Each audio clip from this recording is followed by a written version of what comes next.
welcome to Talking with Tech. I'm your host, Rachel Madel, joined today by Chris Bugay. Hey, Chris. Hey, how's it going, Rachel? It's good. I'm super excited for this episode. Oh, me too. It's the last episode of the year of 2021 before we head into 2022. I want to tell you my New Year's resolution for 2022. Can I start off with that? Yes, let's go. All right, here's what I'm going to do. Here's what I think in 2022 is going to happen for Chris Bugay. I'm going to make it happen. You ready?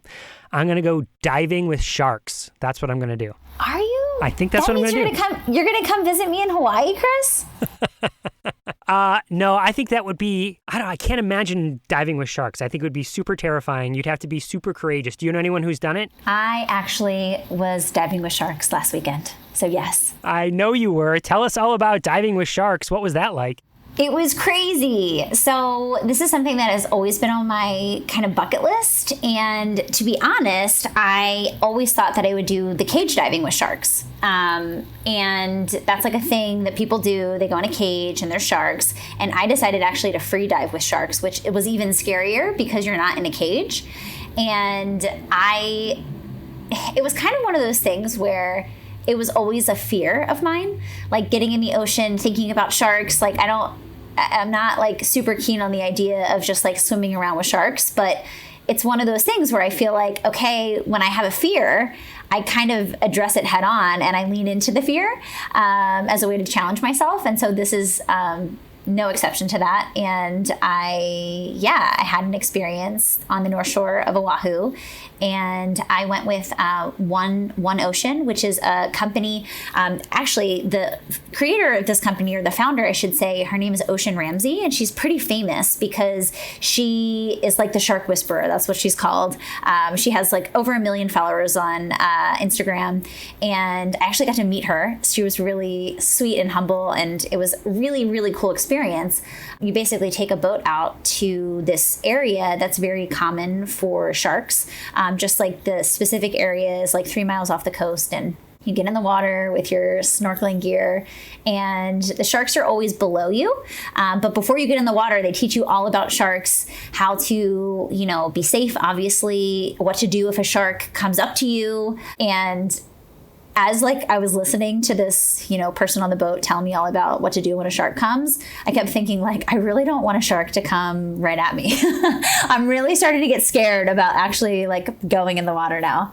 But yeah, it was beautiful. And it was crazy because when we were going out, there was actually a huge swell on the North Shore. So the waves were huge. Like there was also a professional surf competition going on at that time, because that's what happens in the winter on the North Shore of Oahu, is that's where all the professional surfers go, and that's when the waves get really big. And so that was even just cool, like on a boat, like with these huge, huge waves. But yeah, got in the water, faced my fears. There were probably like 15 sharks below me while I was in the water. And I even like went off, because you're kind of like on the side of the boat and there's like this line that you can hold on to. And you're able to dive down, like if you want to dive down and get closer to them. And so I was like, well, I'm here, like I might as well be brave and just like go dive down and like hang out with them. There's of course like a safety diver with you, and you can only go one at a time so that they can like make sure everything's going to be okay. But yeah, it was really crazy. And my only regret is that I didn't get better like videos and photos, because I was kind of just like in the moment. I also like didn't like having my head above the water, because every time like I brought my face up and like came out, I was thinking like my little legs are dangling like sausages down there and there's sharks underneath. So I just like to be in the water to see like where there's sharks. Are they coming towards me? But yeah, it was a super cool experience. I would highly recommend it. And that company, One Ocean, is fantastic. Not only do they do these shark tours, but their whole mission is shark conservation and teaching people about sharks, which I really appreciate. And so awesome experience. If you guys ever have the chance to go to Oahu, I would highly recommend going and doing their shark diving experience. It was so cool. That's fantastic. Can I ask a follow-up question here? And that is, what kind of sharks were they? I mean, if they did this education, what'd you learn? Yeah, so you never really know what kind of shark you're going to see out there, right? So the sharks that we ended up seeing were Galapagos sharks and sandbar sharks. At one point, the dive instructor thought there was going to be a tiger shark, which are huge. And we didn't end up seeing one of those. We saw like a school of like tuna actually go across the water, which I was a little scared about because I feel like sharks eat fish. And so, and they say that like when the sharks start feeding, like they make people obviously get out of the water because sharks don't like people. They don't want to eat people. When they bite onto a human, they let go because they're like, what is this? This isn't food. But like our little legs or feet or arms could look like fish. So when I saw the fish, I was like excited because it was really cool to see like a huge school of big fish. But I also was like, but does this mean the shark's going to come eat the fish and maybe eat me by accident? I don't know. That sounds super exciting. For years and years and years, we've been Shark Week fans, from what is it, Discovery Channel, I can remember when Tucker was being born, it was Shark Week, and we were sitting in the hospital watching the shark. So learning about sharks and you getting a chance to actually do that, it's like a dream come true. So I'm so happy for you, and I'm so proud of you. So courageous. That's amazing. Yeah. At first I was like, I don't know if I want to get close to them. And I was like, you know what? You're here. You're shark diving. Like, just go for it. And there's like someone there. And it was so funny when I told my mom, she was like, you're doing this by choice? Like, why would you do this by choice? And I'm like, Mom, because it's cool. Like, I'm going to be with sharks and they're magical. They're majestic. She could not understand it. So she was like, keep me posted. As soon as you get out of the water, send me a text message. I was like, I've survived. I always think of things like that, like, what's the story you want to tell when you're like, much, much, much older? Do you want to say, I did it or I didn't do it? You want to tell the story that you did it, right? That you embraced your fears and that you leaned into it and that you have this amazing story to tell, not I stayed on the boat. Exactly. I was like, I don't want to stay on the boat. I want to get in the water and I want to dive down and I want to hang out with sharks. And that's what I did. Awesome. All right. So it's like I mentioned, this is the last episode before the new year. We've decided we're going to take the next 2 weeks off to spend time with family and enjoy the holidays. And then we'll be back at the beginning of 2022 in January with new episodes. So before we roll into the last interview of the year, it might be good to look back at the past year and reflect a little bit on some of the episodes that we've had and some of the experiences we've had this year, right? And so what I've got up next to me, Rachel, is I've pulled up Podbean. Podbean is the service we use to host the episodes. So what happens is we record the episodes. Luke and Michaela work their magic to make them sound and look amazing, and then they go out on Podbean. Luke is actually the one who puts it up in Podbean and sends it out, right? And then that collects some statistics for us, and that's how we know how many downloads, and we can see what topics really worked and resonated with people. And so what I have up is some of the metrics here next to us, Rachel, that show just this year from November 30th, 2020 to November 29th, 2021, the numbers and which episodes were most popular. So let's start. 1, 2, 3, 4, 5. Okay. So episode 5 and 6, the most popular, were a Talking with Tech live at Closing the Gap. Right. So what are some of your memories and reflections of Talking with Tech live from Closing the Gap? Well, I love the Talking with Tech live because I feel like it's not just us kind of teaching about AAC, but it's a collaboration. It's like a joint effort. It's a rich discussion, and Closing the Gap was no different. I felt like it was such a great experience being able to, talk with the people that came to our event. It was virtual, which was, of course, like not as great as in person, but still awesome. And I think what's nice is that, and especially in a situation like that, we can share, not everybody was able to attend Closing the Gap, right? So it probably piqued people's interest to say I wonder what happened at Closing the Gap. Like I wasn't able to join. So I think that it was just, it was a really rich conversation. And every single time we do a Talking with Tech live, I learn something new, which I get really excited about because, as a presenter, it's like I know a lot about AAC, obviously, but I can always learn. There's always something someone's doing or the way that someone describes something or a tool that I haven't thought about or, there's so many things we can learn from each other. And that's why those events are so powerful. Amazing. That's exactly how I feel about it. And that's, I love the format of Talking with Tech Live because like you said, it is not a presentation where you come and you sit and you get. It's a conversation that we're having with the people that participate. And I just, I find that I get so much more out of that sort of interaction. Like I said, I learn so much more. I think everyone else does as well. So now, speaking of that, it's not on the list here, but we actually have 2 Talking with Tech live episodes never released on the main feed of the podcast. They never went out on Podbean. They're reserved specifically for people who've signed up on Patreon. Yeah. Should we do some shout outs for our new Patreon members, Chris, since we just talked about Patreon? Sure. Okay. We're going to shout out Megan, Sherry, and Emily. Super excited that they just joined the Patreon. We say it over and over again, but we'll say it again. The Patreon supports this podcast, and we are so appreciative for people who, decide to sign up. At this point, there's like 2 years worth of content.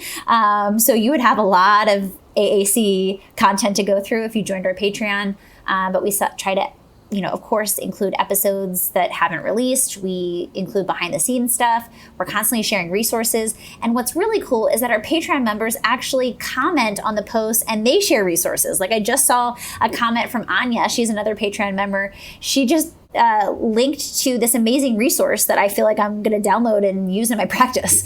So it's just a great community, and I'm super appreciative of our Patreon. How do you get to Patreon? Patreon.com/talkingwithtech. All right, so let's see. So that was 5 and 6, right? I put them together, the Closing the Gap Talking with Tech live episodes. The next one up is Amy Fleischer and Melissa Peterson, The Benefits of a Universal Approach.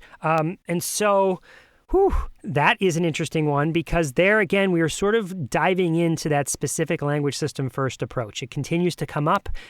People continue to talk about it. People continue to are interested in it and learning about it, learning about how different people are implementing it. And so it kind of speaks volume here. That's like our 4th most popular episode of the year is where we're discussing that, Yeah, I mean, I'm not that surprised. I feel like we didn't do this exercise when we had the Eric Enger episode.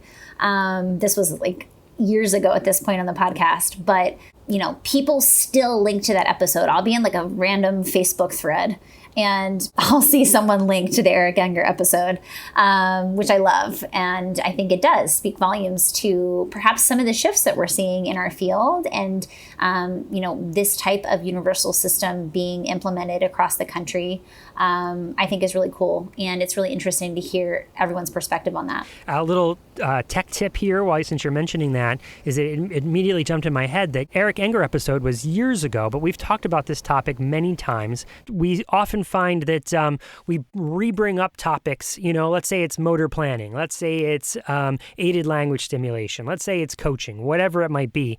A quick little tip for people, if they're going back and you're looking at, over 200 episodes of content, it can feel a little overwhelming. A strategy that we use is you can go to our website, you can click on episodes, and there's a little search button at the top. So type in the search that you're searching for, and it'll immediately bring up all of those things. So if you're looking for a specific language system first approach, what is that? I'm not really sure. Click on episodes, type in that in the search feature, or whatever else you're looking for, literacy strategies, whatever it might be, and it'll give you a curated list that you can then use to kind of hone your search and target in on specific topics. Yeah, so our website's talkingwithtech.org in case people don't know about it, and I use that feature all the time because I'm constantly like, I know someone talked about this thing, and I have to give a shout out to our podcast producer, Luke, because the reason that is so searchable, our website, is because of his fantastic show notes. So he includes all the tools, all the talking points, all of those things which make our website crawlable and searchable. So without him, we would not be able to have that feature. So definitely use that feature. I know a lot of people will post in the Facebook group. They'll say, like, I'm looking for this specific episode. I know Rachel or Chris talked about this one thing. And what I love, Chris, is that our fans know our episodes better than we do. I'm like, I don't remember, what episode. And, sure enough, someone's like linking to the episode or like, it was in this episode. So anyway, just love our community. So the 3rd most popular episode is from the one and only Amanda Soper, as she is the one that we interviewed. I think you did the interview for that one, Rachel, and it is called AAC Implementation Strategies for Cortical Visual Impairment, or CVI. So what are some of your memories there? Yeah, I mean, here's the thing. I feel like, so we've already had some episodes on CVI. You can definitely, again, go to the search function on our website, type CVI, you'll see all the episodes where we talk about it. what I loved about Amanda Soper's episode is that she was really like, she got real. She's like in the trenches with us clinicians. She's working, with these kids all the time. And she really shared practical information that really helps the implementation. CVI is such an unknown for a lot of clinicians. Even if you know about CVI, I feel like every kid who has cortical visual impairment presents so differently, and it's so dependent on what stage they're in and all these things. And so her and I had a really rich discussion about how can we change what we're doing with AAC to help support kids with CVI. And it kind of goes into a little bit more detail than just simply talking about the signs of CVI or kind of these basic strategies like high contrast symbols and, low vision strategies and things like that I think it went a little bit into more detail. And to be fair, I was asking specific questions about a specific case of mine. Selfishly, I was like, let me talk about one specific case. But I think that's also really helpful because, it definitely was helpful for me. But I'm sure that kind of hearing us talk in detail about that, that case was just really eye-opening for some. I hope that was the case at least. So yes, if you haven't listened to that episode, definitely listen to it. I have learned so much about CVI in the last couple of years, and I feel like I've been, responsible for getting kids to eventually become diagnosed with CVI. And I feel like the more you learn about it, the more you realize you need to learn more. But also just like you're able to spot these things, maybe that you would have never recognized otherwise. So the second most popular, most downloaded, most accessed episode of the Talking with Tech podcast was, you're not going to believe this one, it is Jamie Grant. So Jamie Grant, and the name of the episode is Effective AAC Assessment, Treatment, and Progress Monitoring, Part 2. Jamie Grant was actually a 2-part episode. A local university asks the students that are participating in their assistive technology master's program, part of their coursework is to reach out to somebody who works in assistive technology. And Jamie Grant got it tied to me, right? Reach out to Chris Bouguet, he'll help you. And so Jamie reached out to me and I said, hey, Jamie, how about we record our interview and we'll put it out as a podcast? And we ended up just hitting it off and talking about so many different things about integrating technology and using educational technology.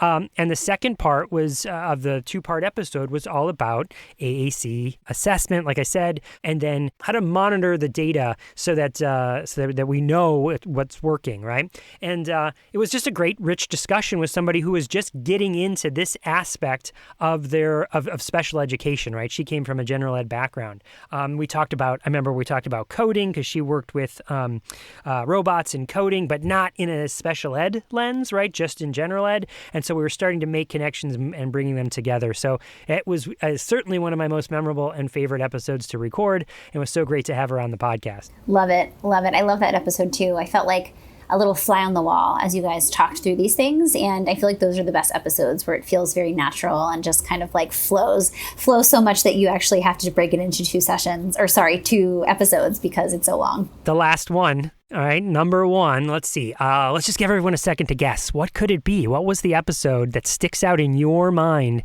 What resonated most with you, or maybe gave you the most strategies, or the one that changed your mindset? I'm very curious what people would say.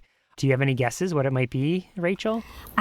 This is so fun for me because I'm like, ooh, what's it going to be? So Chris knows the answer, but I haven't looked at this yet. I'm not sure. I'm always hoping it's one of our AAC user episodes because I feel like those are my favorite, but I'm not sure. That is shocking to me that our AAC user episodes are not in the top 5 or 6 in this case of episodes. So this is not an AAC user one. Here's the story behind this one. I had seen this person present at, I think it was AAC in the Cloud. And I wrote down, like, I'm going to contact this person to do an interview, right? And then you and I were chatting. You're like, guess who's coming on? It's Laura Hayes to talk about how to shape and support when there's stimming behaviors, right? And stimming. And I was like, I saw her present, right? I was going to reach out to her and you would beat me to the punch. It is Laura Hayes talking about stimming. Oh my goodness. I'm super excited. I'll be so excited to share with all of the people who made our top 5, all of these people that came on the podcast. I know that Laura Hayes is going to be super excited to hear that. And I feel like, again, it's a really awesome episode. How do we think about stimming through a different lens? And I feel like she does a fantastic job of outlining that for people, because we really do need to start shifting our perspective and how we're approaching stimming. And I'm sure, Chris, you get this all the time. I feel like almost every presentation that I give, someone in the audience has a question that's like similar to this. I introduced this device and Johnny just spends all day stimming on the device and isn't using the device functionally. Like, what do I do about Johnny? And so it's just like such a common thing. And I just appreciate, Laura going through the different types of stimming and what, you can think about, how you can think about it in a different way and approach it in a different way. Because I think it is pretty pervasive within, the AAC world, that this is something that is coming up for people. But how do we look at it, not from a negative, like have to stop this lens, and really use it for it to tell us something really valuable about that student, and really, get curious about the reason behind it so that we can understand a student better and then better be able to support them. I could not agree more. And I just love that it's a mindset shift. It's been out there for a long time, but it's been slowly coming. So the idea that this episode was so popular and had the most downloads for the entire year is really exciting to me, because it's an indicator that more people are embracing that mindset, right? That they're not just listening to it, but they're also sharing it. Like, hey, you all need to listen to this episode so that we can know what to do the next time we experience this. Or with the student we're working with right now that we're experiencing this, we need to start shifting our mindset around how to move forward here. So that's our year in review, our top 5, right? I don't know. There's probably more statistics we could dive into. Like, you could probably guess the number 1 country that has the most downloads is the United States. But can you guess what number 2 is, Rachel? Number 2 country? I feel like Australia loves us, and Canada. It's Canada and Australia. They're neck and neck, back and forth. The number 1 province in Canada that has number downloads is Ontario. But that, of course, makes sense because I believe Toronto is in Ontario, some of the bigger cities there. With Alberta coming in right in behind. So that's pretty cool. The states in the United States, can you guess what are the number 1? I feel like New York, California, Texas. They're on the list. You got it. Those are, California is number 1, Texas is number 3, New York is number 4. Number 2, though, Illinois. Of course, Chicago's in Illinois, so you have a lot of high density population there. But yeah, number 5 is tricky. Can you guess what number 5 is? I'm hoping it's Virginia. I would think it would be Virginia, right? But it's not. And I think this actually shifted. I think if we went back and listened to the same thing a year ago, I think Florida has crept above Ohio. Ohio and Florida are neck and neck. They're within, let's say, 200 downloads of each other. And so they're constantly vying for 5th place there. Love it, love it. I have a statistic, Chris, that I'm excited to share. It's kind of a preview statistic. Our podcast is almost at 500,000 downloads, which sounds crazy to say out loud, but I'm super excited. We're going to have a huge party when we get to 500,000 because you guys are listening and you guys are downloading. And that just includes the downloads, by the way. That doesn't really capture, our podcast statistics don't capture when people don't download the episode and they just listen on YouTube or on their podcast player. So it's even more exciting to think, what a reach our podcast has for people who we don't even know about because we can't capture those analytics. So anyway, I'm super excited. Please, please, please, if you love this podcast, we'd love for you to share a review on iTunes. That's the best way for people to find out about this podcast. And it's super easy to do if you're on your podcast player. You simply just click on the reviews or the ratings and then hit write a review. And again, it just helps people find the podcast. And the reason that matters to us is because we really started this podcast with a mission to help people understand AAC, to help people feel less daunted and overwhelmed by AAC. And I think we've done a pretty good job of that, Chris. We get emails all the time from people saying how much they love it. So if you've written us an email, first of all, we probably have responded because we love getting those emails. But if you haven't left a review, we would love for you to leave a review. So again, more people can find this podcast. I also want to give a special shout out to all the university professors that are asking and inviting their students to listen to episodes. episodes and have discussions around the episodes, are making it part of their curriculum. They're making it part of the experience people have. Because I think what happens is people might listen to one episode, but then become curious, become more invested in listening to more episodes and continuing on. So a big shout out to all the university professors that are really embedding it into the work that they're doing. I have to kind of remark on that too, Chris. We just got an email from someone who is a student, and she says, so she's in a college in New Jersey, and she reached out to us saying that her professor is super passionate about AAC and our podcast, and she asked us to send him a shout out. So of course we're going to talk about it here on the podcast, but Chris and I actually are going to record a video for him.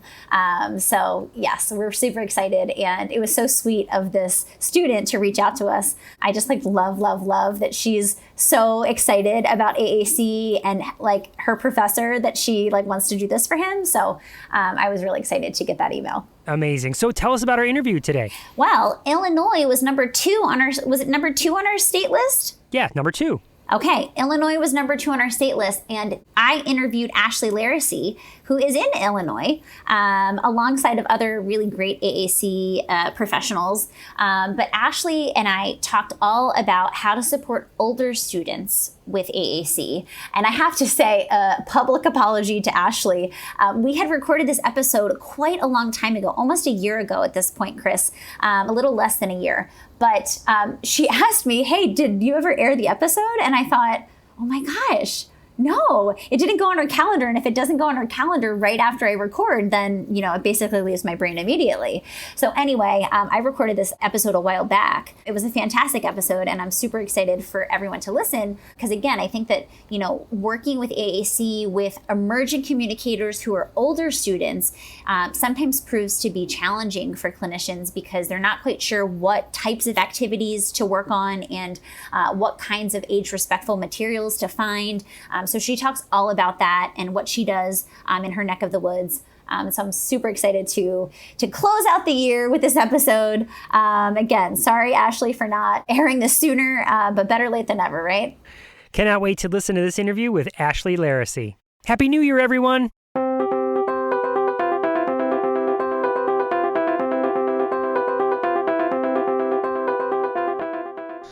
Are you enjoying this episode? We would love for you to take a few minutes to hit the subscribe button so you always know when we release new content. Even better, if you leave us a review on iTunes, then more people will find this podcast and learn about AAC. We also love reading your reviews on air. Thank you so much for your support. We love this community. Now we can head back into the episode.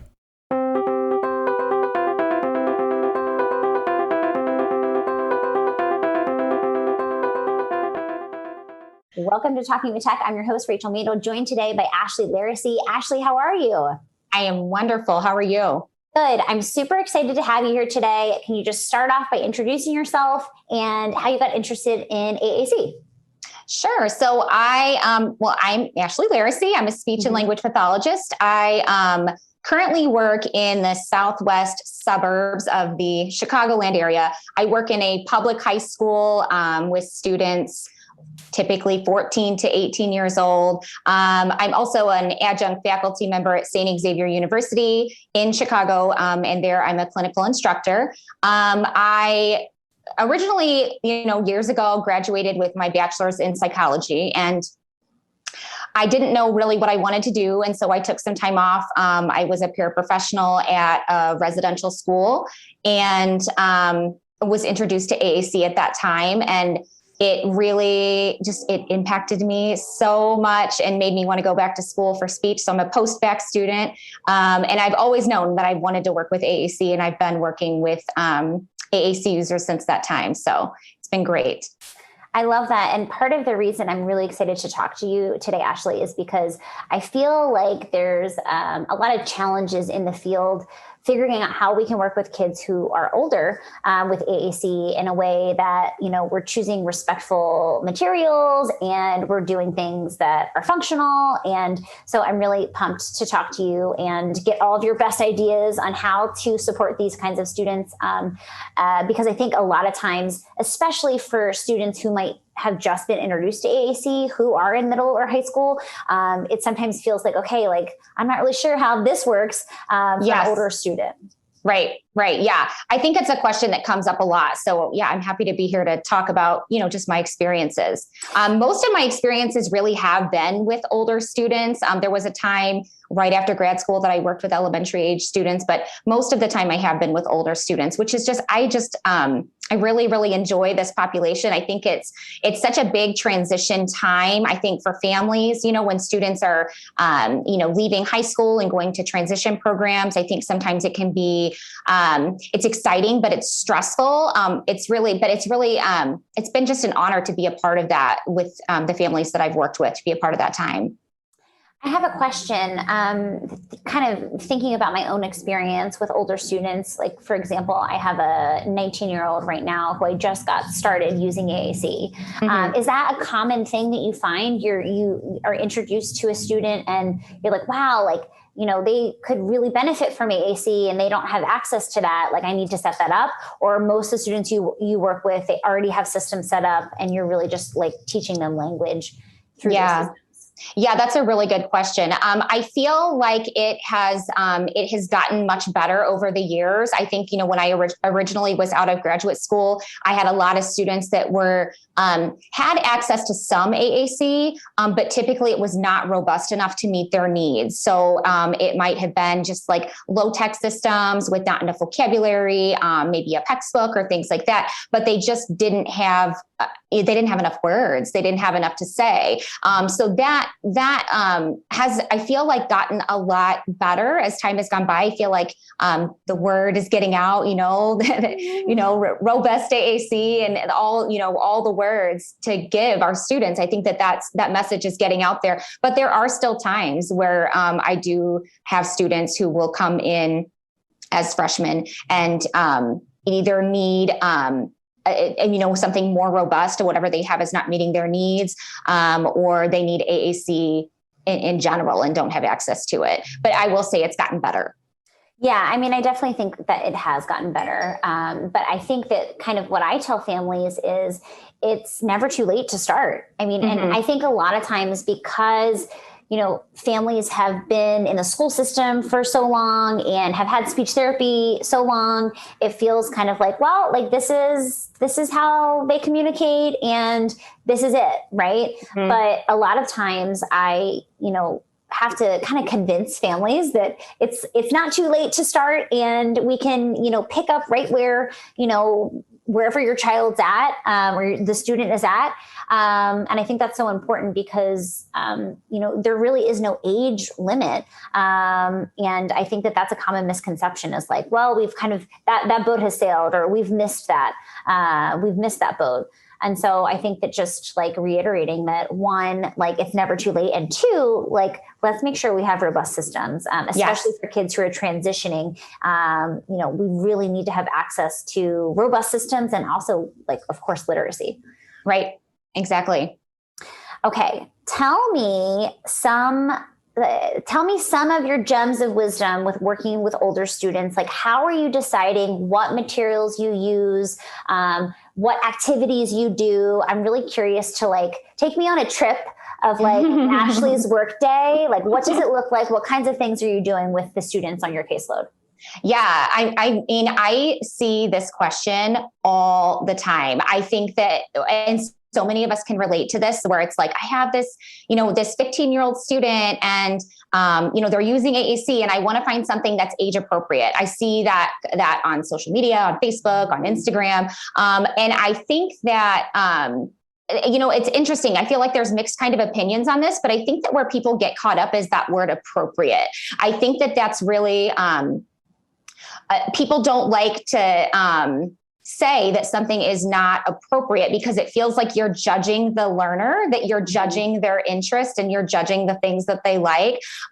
So I really try not to use that term. I try to use age respectful instead. I heard it from Carolyn Musselwhite was the first time I heard that term. And I'm like, oh, I love that. Yes, because I think that we have to really differentiate the interests of the learner and the things that they like and the activities and the curriculum and the instruction that we're providing. Because, if I have a student that likes something that maybe wasn't maybe it was designed for a younger individual. I'm not going to say that that's not age appropriate. I mean, I think those are their interests and those are the things that they like. I have friends that go to Disney every year, and like they love it. And that's where they spend their vacation. And I'm not going to say that that's not age appropriate for them. It's their interest. It's what they like. It's what they care about. And so I think the same thing goes for our learners, the things that they like. I'm going to respect what it is that they like.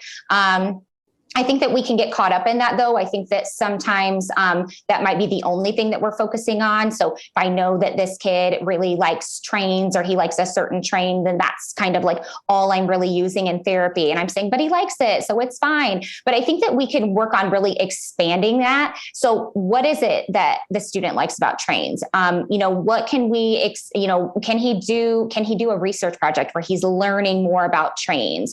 Can we, I don't know, go and visit a train yard and go and do an interview with a conductor. And there's lots of different ways to do that. I think sometimes when I say things like that, people are like, oh, well, he doesn't have enough language to, do an interview with someone. But a lot of those can be co-constructed, where you're working together with the student to kind of formulate some questions. And maybe you are using scripts to do something like that.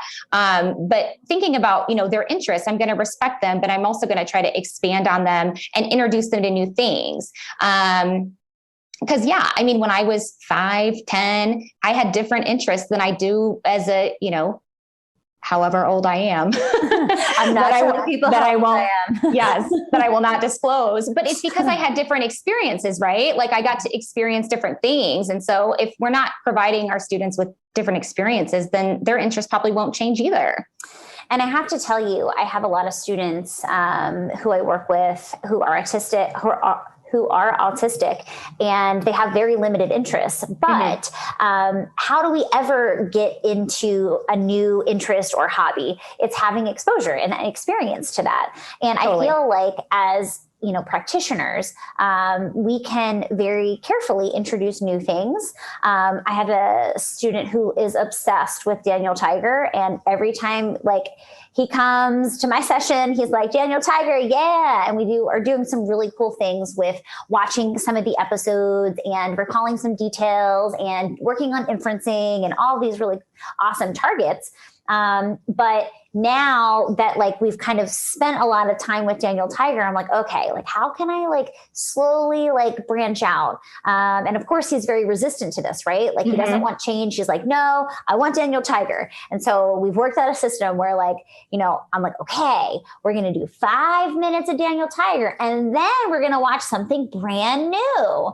And at first he was really resistant to it at first. And now he's used to watching something brand new. And just the other day, he was asking for something outside of Daniel Tiger. And I was like, yes, we have done it. We have expanded his interest into another, short cartoon.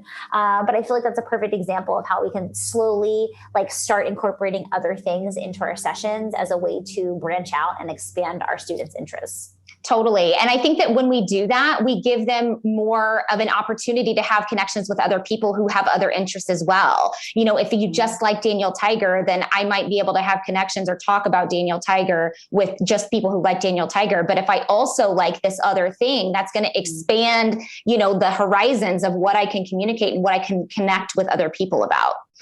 Totally. I completely agree with that. How do you make things super functional? Because you're working with a population of students who are about to transition, some into, work situations. How do you make sure that the skills that you're teaching are actually translating to functional, life skills? Yeah. So I think that, we can redefine that term. We can look at that word functional. What does functional mean? It's something that's going to be practical. It's something that's going to be useful. And Karen Erickson has this quote about functional, nothing is more functional than literacy instruction. And she talks about, a lot of times being pushback, where teachers will say, or staff will say, or parents will say, whoever, if they're resistant, saying oh, well, that's not functional. It's not functional for them to learn how to, read and write. We need to be working on other sorts of things, but reading and writing is the way that we're connecting with the world, especially now, and especially more than any time after COVID. I feel like it's just changed everything. But things like texting and email and social media, those things are so functional. And so I feel even just talking about like materials, I know I didn't talk about that as much. I kind of went off on a age respectful tangent. But even looking at like some of the things that we're using. So, I do use a lot of stuff with like, social media, creating graphics. Like a lot of times when you're looking on things like Teachers Pay Teachers, they have the clip art, right? Where they have those like short little kids and they're really cute. But they're kids, they're not teenagers, they're not young adults. So I think that that's one thing that I really look at when I'm looking at like, is this, material that I'm using, is it age respectful? And that it's hard because a lot of times, maybe we can't use a lot of those resources because they're not. What I've really been loving lately using is Canva. Canva has such wonderful images. If no one is familiar with Canva, you can get a free account, but a lot of times it's used to really create social media graphics. But I just love the images in there. I think that there's so many different people. There's so many different kind of just nice imagery that I think is very respectful of our students. And we've actually used Canva like for therapy activities to work on core words. So just over right before spring break, our spring break was maybe a month ago. We had students where they were talking about, okay, if you were going to have your dream spring break, if you could go anywhere that you wanted to go, if you could see anybody that you wanted to see, if you could do anything that you wanted to do. So working on those core words, what would you do? And then pulling in images from Canva as far as like what they would want to do. And when you look for an image in Canva, it's kind of like what you would see like in Boardmaker, where maybe it pulls up a lot of different images of like a tree or a chair if I'm going to sit in a lounge chair, but then they can work on describing it. So, okay, which one should I put in your image? Should I put in the red chair? Should I put in the blue chair? Should I put in the girl with the pink dress, or should I put in the girl with the orange dress? I'm using a lot of colors, but there's lots of different options for things that you could do. One student said he wanted to like meet this particular YouTube star. I was like, I don't know if he's in there. but we're going to type it. Yeah. Sorry, go ahead. No, I was just going to say, like, we're going to type his name in there. That's great. We don't have to use a picture of this person, but yeah. Yeah. But also what's nice about Canva is that you can upload your own images. So you can like screenshot from Google, or even better, I feel like using images that families send to make it super relevant. Like, especially if like, I love like when kids go on vacation, I'm like, take as many pictures as possible. Like we're going to talk about it in therapy. And then it's kind of like, it's really nice. You can do almost like a social story or like a keepsake. So yeah, I think that like utilizing images, and Canva is such a great tool that I've definitely used for my business, but I like never thought to use it for therapy. It's so cool too, because you can download, whatever the images that they create, you can download it and send it to them. And when you're in the schools, I mean, I don't know about everyone else, but like, it's a little tricky to use, your own student social media accounts and things like that. You have to really be careful with things like that. But I can email it to my student and I can say, okay, now this is yours. This is your image that you made. So if you want to upload this to your Instagram, or you want to post it to your Facebook, it's in their hands. They have whatever it is that they created, and they can do whatever they want with it, which is so cool. That's something that they made and something that they created. And so they have a lot of ownership and pride in that. Yeah, no, I love that. And that's a great tool that I like thought about. And also I feel like you're kind of like also teaching some skills, right? So like, it's like using Canva, I feel like is a really great skill in 2021 to just know how to do. And so I feel like that in and of itself is kind of nice. And I also love the idea of incorporating the social media angle, which I feel like is cool, right? It's like, okay, for the student who like wants to meet the YouTube influencer, it's like, okay, you are the YouTube influencer. Like what are you going to post on your YouTube channel? Like, let's make the cover art for your YouTube channel. Yes. Yeah. There's so much language that you can embed and stuff like that. So I just love that. But even other things, like I know that I'm sure so many people are familiar with some of these resources, but like books, I'm not going to read Brown Bear, but I might like that repetitive style of text that might be really good for my emergent readers. But I can make my own book. I can make my own book using something like Tar Heel Reader, using something like Pictello, and I can do something with repetitive lines. I can take pictures, or my students can take pictures of different things, and they can, embed those into the books to make them really personalized. So I think that just, if they can make their own alphabet books, if they're still working on letters, that's okay. We can make it very respectful. So it's something, that is meaningful to them and helps support them where they're at. And I also think it's worth noting that the actual making of materials can happen in your session. Yes. I think there's this thing where people are like, oh my gosh, I don't have time to make all these books and all these things. It's like, make that part of your therapy session. Totally. Like make them a part of the process, because then they're more bought into whatever it is that you're creating in general. If they have the autonomy to like help shape what it becomes. Yes. And also there's so many language opportunities there. So it's not like, we have to go and make all these books, nights and weekends just to get ready for our therapy sessions, right? Like we can do this as we're working with students in our sessions. It doesn't have to be this like big thing. Because I think that's what happens when people are like, oh my gosh, like make your own materials. Like that feels like so much work. And it's like, it's not when that's part of your therapy session, right? Yeah, absolutely.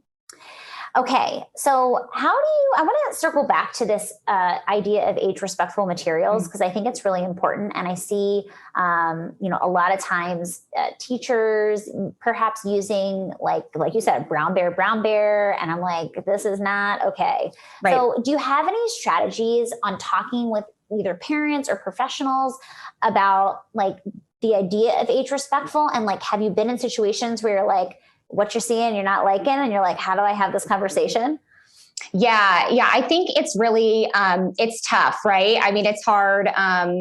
It's tough. I think that anytime that I'm giving any sort of like feedback at all, I think it's way better taken if I've got a relationship with that person. I'm so big on relationships, and I feel like it's so important for our students, for us to have relationships and positive relationships with them. It's also so important with the people that we're working with, that we have, like mutual respect for one another, that I'm listening to them. I'm hearing what it is that they're saying, maybe the concerns that they have or the challenges that they're having in their classroom, and not just kind of trying to push my agenda down their throat. I think that teachers have a lot going on. Teachers have so much going on in their rooms, and so I think sometimes as, SLPs, we can come in with this agenda of pushing things like aided language stimulation and modeling and wait time and, all those things that are so important. But as much as we can be in the room to model those sorts of things and to help with those sorts of things, I think that helps to foster like that strong relationship with one another. And then I think it's a lot easier to have those conversations if there is a time where maybe something isn't totally age respectful, and like bringing that up, it's a lot harder to swallow feedback like that when you don't have a relationship with someone. Mm-hmm. Yeah. I mean, I completely agree. I feel like it always circles back to like building strong relationships, and, especially when we're in situations where we kind of like need people to do something. I think the best way to get people to do something is to, inspire them to do something. And that starts with first, just like building trust and getting like, this idea of buy-in, like this person's here to help me. And then I think you can have those tough conversations with people. But like you said, I think it starts with a relationship that you build, which is sometimes hard with some people that we have to work with, Totally. Which I recognize that it's not easy to build relationships with all the people that we work with. But I think that that's kind of the launching off point. And I also think that, there's ways that we can suggest things in, ways that are not threatening. So like, for example, like I wonder if we used photos of teenagers instead of little kids, like I wonder if he would respond better to this book. right? Like not being like, hey, don't use those kids. He's an adult or he's about to be an adult. He's a young adult, right? Right. Using those coaching strategies, like with your staff, right? Yes. Yeah. And just being like, I wonder, or I noticed. I think that can go a long way too. Oh yeah. Okay, let's talk a little bit about activities of daily living. Is this something that like you integrate into what you're working on? Like I know this is like definitely an approach, when we're thinking about older students and also, adults. How do you incorporate that into what you're doing and what you're teaching and any strategies that you have for that? Yeah. So I think when I think about those activities of daily living, I think that we want to make sure that they are as meaningful to the person as possible. Thinking about things like self-determination, like what is it that I want to do with my own life? What is my future going to look like? Is it that I want to have a job working with animals? Like, okay, what can we do on our end as far as educators while they're in the school system, as far as setting up those sorts of opportunities for our students, whether it be job skills training or shadowing or, kind of looking into the skill sets that you might need to have a particular job and trying to, facilitate those as much as possible. We have like some things in our school that we have, and I think that a lot of schools do have things like this, but we've got like a coffee shop that students can work at and they can practice, all sorts of functional skills when they're there with job coaches. I find myself more often than not in that sort of a setting where a student is working on those sorts of vocational skills or other activities of daily living, more doing some consultation and coaching with the coaches. Because there's things that come up when students are in those settings that maybe don't come up in the classroom. Like one thing that comes to mind a lot is just making sure that the student is able to access their communication system when they're working in a different setting or when they're doing an activity of daily living, because a lot of times they're using both of their hands. Mm-hmm. So if you've got a student who, maybe they have a strap on their device, but maybe it's getting in the way of the coffee or something like that. Like, okay, maybe we need to look at like a mount and just having a mount or a slant board or something that is on a table where they can go over and access it. Or maybe, we're just looking at different like sorts of mounting systems and straps and things to make sure that they can access their system as much as possible. Another big thing is, I do use pre-programmed messages for a lot of those situations, because you're saying the same things over and over again, right? Like, what would you like to drink? Would you like hazelnut or vanilla or chocolate or, or whatever? And so we will use those kind of pre-stored phrases in those situations. And I really try to involve the students in that as much as possible. So maybe they want to take a picture and use that as the icon for whatever that, pre-stored message is. And so we'll go ahead and do that. Maybe they want it to say a certain thing, so we'll co-construct it to make sure that it says what they want it to say. But those, I think, are important in those situations where that speed is really key, where we want to make sure that they're, communicating as quickly as possible. And it's something that they're saying, maybe repetitively. Yeah, no, I think that makes a lot of sense. I think there's always kind of this back and forth we go through when we're thinking about like, what do we want to be generative versus what do we want as sort of like a pre-stored phrase. And I think that whenever there's a social context in which we need like really rate enhancement, we really need to rely on some of those pre-stored phrases and messages, because they can just make an interaction so much faster. Obviously we're also building generative language and the ability to formulate, and, depending on where a student is at, I tend to use like, obviously for social situations where it needs to be fast, I use pre-stored messages for like a lot of my students. But I feel like if we're still working on generative language, I'm really trying to build that out too. So it's kind of this like back and forth, like, wouldn't it be nice if we could just do tons of pre-stored messages? But then I'm like, we're not really building the language and the formulation. So it's just this like, I don't know, back and forth. And I'm always like up against it, I feel like. Right. And sometimes I think that those are just good conversations to have too. Like if I have, if a job coach comes to me and says like, hey, can we, people are always asking them like, what did he do over the weekend? Can we add just like a pre-stored message for I stayed at home? And I'm like, well, no, we can't do that because we don't know that he stayed at home every weekend. Like, no, that's something that we need to be working on, snug. We need to be working on his ability or her ability to, generate a message. And we're not going to use a pre-stored message in that situation. And sometimes those are just, it makes sense once we say it. It's like, oh yeah, that makes sense. I wouldn't want to do that.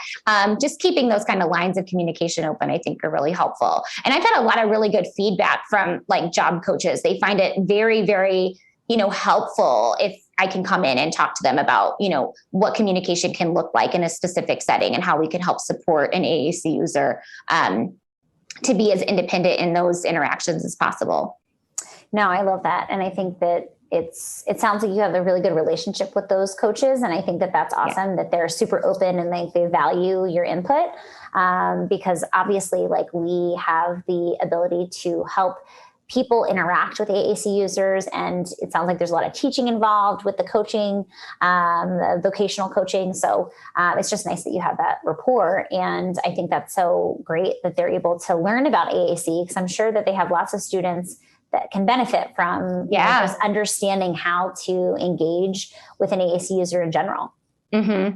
And that's what's so nice. It's so nice, just the opportunities that when we can give our students those opportunities to work in these different vocational settings. We're thinking about that. We're thinking about all of these different people who maybe have never seen an AAC device, and now they're getting to learn from our students. So it's very cool. Love it. Okay, let's talk about a little bit about the classroom. How are you integrating into what is happening in the classrooms and with the students that you work with? Yeah, I love integrating the curriculum into my therapy. I think, as SLPs, we can just do so much with pulling whatever it is that, the classrooms are working on into our therapy and pushing into the classroom, providing unique sorts of contributions to what is already happening within the classroom.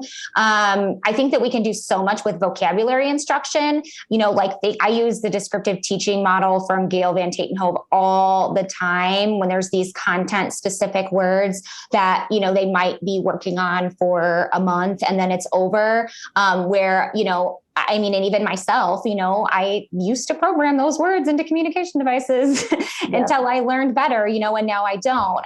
But I think that, that can be a learning curve for, a lot of people. And so I can even just helping like, okay, what's one word that you're working on? You're working on pollution. Okay, well, let's talk about that. Like, what words could we say? We could say that it's dirty. We could say that it makes you sick. We could say that it's bad. So thinking, just kind of brainstorming with teachers of different ways that they could use descriptive teaching in their classroom. And then obviously, we can do so much with literacy instruction. And I feel like there's just such this, push, I guess, in recent months, the year. I think when comprehensive literacy for all came out, I think it's really changed things. I think it's changed the game. And I think that so many more people are invested in the conversation about how we can, help our students, how as speech pathologists, we can help our students, be literate, be able to read and write. So there's so much you can do with that. There's so much that you can do with things like shared reading and predictable chart writing and word study and all of those different things, and like working alongside your classroom teachers to kind of support that. So that's been so cool to be able to do that. But even like extension activities, there's so much that you can do. Like you could do research projects. I love doing science experiments. It's like my favorite thing. I love doing science experiments. And those are so fun for kids who are still more emergent, because it's this big thing that's happening. It's like, whoa, wow, that's so cool. Like what happened? There's so much language that you can embed and things like that. And I feel like you can find science experiments that can parallel almost anything that's being done in the classroom. So yeah, just tons of different things that you can do in the classroom to kind of help support teachers and students. I have a question. Have you ever gotten pushback? I'm thinking pushback for two things. One, the idea of descriptive teaching, because I feel like sometimes my experience has been, it's like, well, no, like we, of course, like this is the vocabulary for this unit. So like, that's what we're teaching. Have you ever had any pushback for this idea of descriptive teaching? It's interesting. I have not had pushback. I feel like a lot of people, they totally buy into it. Have you had pushback? I have. Yeah. Oh, wow. Yeah. Fun. Yeah. I feel like I'm like explaining it away. Hopefully that resonates. But I think that just like, I think that part of it is like we're asking teachers and paraprofessionals to just like think in a different way, which feels like, one, maybe like extra work. Two, like I don't usually do this and like I don't want to do it. So I think there's that element. But yeah, I mean, I have had some pushback both with that and just in general. I think it's hard to get, you know, educators sometimes on board with some of the strategies and using the system and things like that. Just because I think they're overwhelmed and they have a lot going on. And like, Totally. what we're asking of them is like one like extra layer of work.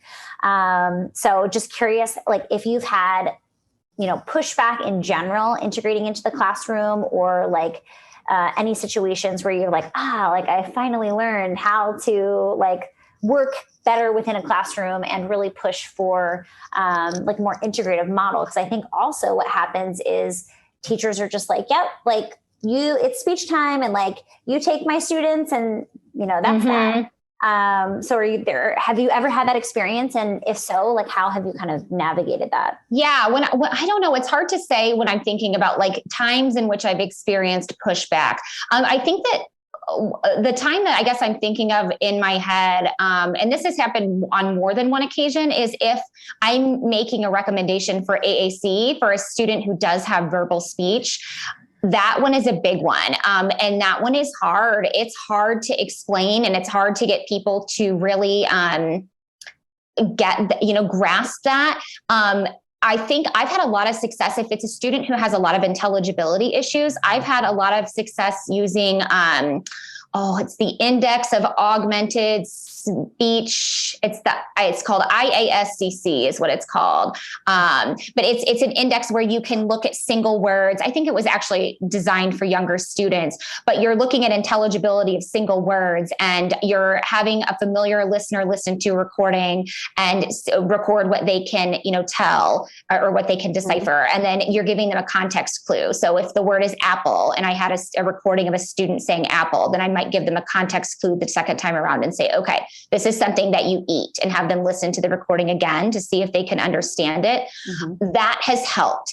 That has helped if teachers say, well, I can understand everything that he says. We don't need to do this. I'm like, okay, let's do this and let's see. Let's see if you can understand. And then if we come back and it's like, oh, we're 20% intelligible without context at the single word level, then it's like, oh, then it makes a little bit more sense where it's like, okay, yeah, I can see the need that, they might need to use AAC. So that's been a helpful tool. But yeah, those situations are tough. Yeah. It sounds like sometimes you need like the cold, hard data, like the numbers. Yes. Like these are the numbers. Like you think you can understand, like put you to the test. The other thing I've had success with, and it's so funny you're talking about this, Ashley, because I literally right before this recording got like a slew of text messages from one of my clients being like, oh my gosh, like the school district is like going against the recommendation. They're saying they don't see the need for AAC because he has verbal speech and, all the things. Yeah. And one thing that has been so helpful for me in at least, communicating to parents, but if also, educators and SLPs, which is all of the episodes we've had on part-time AAC users sharing their story. So Alyssa Hillary Zisk, they came on the podcast and really blew my mind as far as their experience with using AAC part-time. We also have another episode. I don't know if it'll air before this or after this, but Brittany Dubé is another part-time AAC user. And so I feel like when we have those experiences of people saying, yes, sometimes I actually use AAC and sometimes I have verbal speech, I just think it shows that sometimes we need a backup system for communicating. And there's lots of other reasons why I think it's beneficial, but I feel like that can really resonates with especially parents because they're like, wow, like I'm pushing so hard, but maybe they need this tool to communicate in a way that's more comfortable for them. That's such a good point. I'm so glad you brought that up because there's so many reasons that someone might be a part-time AAC user. And I think that might be maybe what's hard for people to kind of grasp. It might be intelligibility issues. It might not. It might just be that I am a part-time AAC user and that's totally okay. I think it's been such a challenge, but that's so nice that they can just come and listen to these podcast episodes and hear directly, yes, from AAC users about the importance of that. Yeah, I know. The podcast has been like so invaluable to my practice because I'm just like, oh, hey, here's an episode you should listen to. And it's just like super helpful.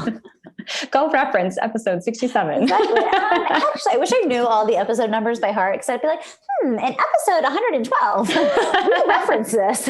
I by no means know any of the episode numbers. I can barely remember the episodes because I feel like we've had so many at this point. Yeah. But it's super helpful as a resource. And yes, I mean, that's one of the biggest challenges is trying to figure out like how to convince some people that just because a student has verbal speech sometimes doesn't mean that they have it all the time. And it also doesn't mean that they'd have more language if we gave them a tool to use to augment communication. So it's a struggle. That's a struggle I think for all of us, probably everyone who's listening, like, yes, I have that struggle too. Totally.